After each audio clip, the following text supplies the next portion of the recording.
नौकरी तक के इस यूट्यूब चैनल पे आप सभी दोस्तों का स्वागत है। 3 खबरों पे चर्चा करेंगे। एक खबर जो सभी बीपीएससी टीआरई 1 और टीआरई 2 के जितने भी शिक्षक हैं उन सभी के सेवा पुस्तिका से संबंधित होगी।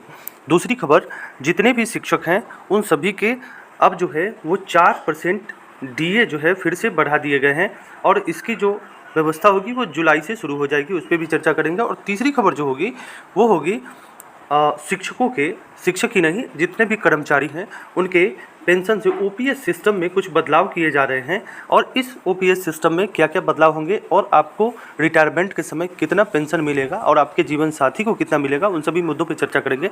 लेकिन सबसे पहले ये खबर आप देखिए, ये नालंदा जिला का लेटर निकला है, जिला कार्यक्रम पदाधिकारी का है और 100% शिक्षकों एवं शिक्षकेतर कर्मियों की ई सेवा पुस्तिका संधारण करने के संबंध में अपर मुख्य सचिव शिक्षा विभाग के ज्ञापन संख्या 1078 दिनांक 8/6/2024 की कंडिका 15 वहाँ से लिखा गया है कि कृपया दिनांक 7/6/2024 को संपन्न माननीय मंत्री और शिक्षा एवं अपर मुख्य सचिव के शिक्षा विभाग बिहार के संयुक्त वीडियो कॉन्फ्रेंसिंग एवं की गई समीक्षा बैठक की कार्रवाई की कंडिका 15 का स्मरण करें, जिसमें क्षेत्रीय स्तर पर कार्यरत सभी शिक्षक एवं शिक्षकेतर कर्मियों की ई सेवा पुस्तिका संधारण करने का कार्य 2 महीने में युद्ध स्तर पर करने का निर्देश दिया गया। यानी आपके पास जो भी आपके जो सर्विस बुक होंगे वो अब कंप्यूटर के माध्यम से होंगे और इसका जो है 2 महीने के अंदर में इनको कर देना है। इस सेवा पुस्तिका में शैक्षणिक प्रमाण पत्र, परीक्षा एवं में प्राप्तांक तथा प्रशिक्षण आदि का भी विवरण संधारित रहेगा। यानी जितनी भी चीज़ें आपके पास है अभी उन सभी चीज़ों को इसमें संधारित करना है, लिखना है और इसके लिए जो है वो 2 महीने का समय दिया गया है कि 2 महीने के अंदर में इसको पूर्ण कर देना। चलिए अब दूसरी खबर की तरफ चलते हैं। दूसरा खबर आप देख सकते हैं, ये 13/6/2024 यानी आज का है, आज के पेपर में आया है और लिखा गया है बदलाव, जीवन साथी को 60% पेंशन दे सकते हैं। एनपीएस में बेसिक सैलरी की 50% पेंशन प्रस्तावित। यानी बेसिक सैलरी अगर मान लीजिए कि +2 के शिक्षक आप हैं और आपकी बेसिक सैलरी अभी 32,000 है तो आपके जीवन साथी को या फिर आप ही को पेंशन के रूप में 16,000 रुपये जो है वो दिए जाएंगे, 16,000 रुपये।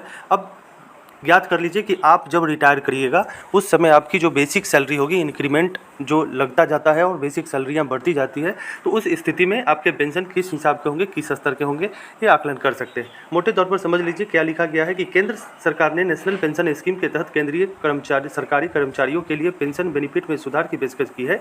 सूत्रों के मुताबिक वर्तमान मार्क्स बेस्ड रिटर्न सिस्टम को बदलकर अंतिम बेसिक पे की 50% तक राशि सुनिश्चित पेंशन के रूप में देने का प्रस्ताव किया है। पेंशनर की मृत्यु पर जीवन साथी को गारंटीड रकम की 60% मासिक पेंशन देने का भी प्रस्ताव किया हो सकता है। सरकार ने मार्च 2023 में पेंशन बेनिफिट में सुधार के तरीकों की खोज के लिए समिति गठित की थी। बीते माह इस समिति ने अपनी रिपोर्ट पेश कर दी है। इसकी अधिकतर सिफारिशें आंध्र प्रदेश के एनपीएस मॉडल जैसी है। Andhra Pradesh guaranteed pension system अधिनियम 2023 के तहत जहां एन्युटी कम पड़ती है वहां एक टॉपअप सुनिश्चित करता है अंतिम बेसिक पे का 50% मासिक पेंशन के रूप में मिले। इसमें सेवा के वर्षों व पेंशन कोष से निकासी के आधार पर एडजस्टमेंट किया जाएगा। गारंटीड पेंशन स्कीम को पूरा करने के लिए पेंशन कोष में कमी को केंद्र के बजट से कवर किया जाएगा। यानी अब सुधार के प्रस्ताव दिख रहे हैं और पेंशन स्कीम जो है उसमें अब जितने भी बेसिक सैलरी पर आप रिटायर करिएगा उसका 50% जो है वो मिलने के अनुमान लग रहे हैं।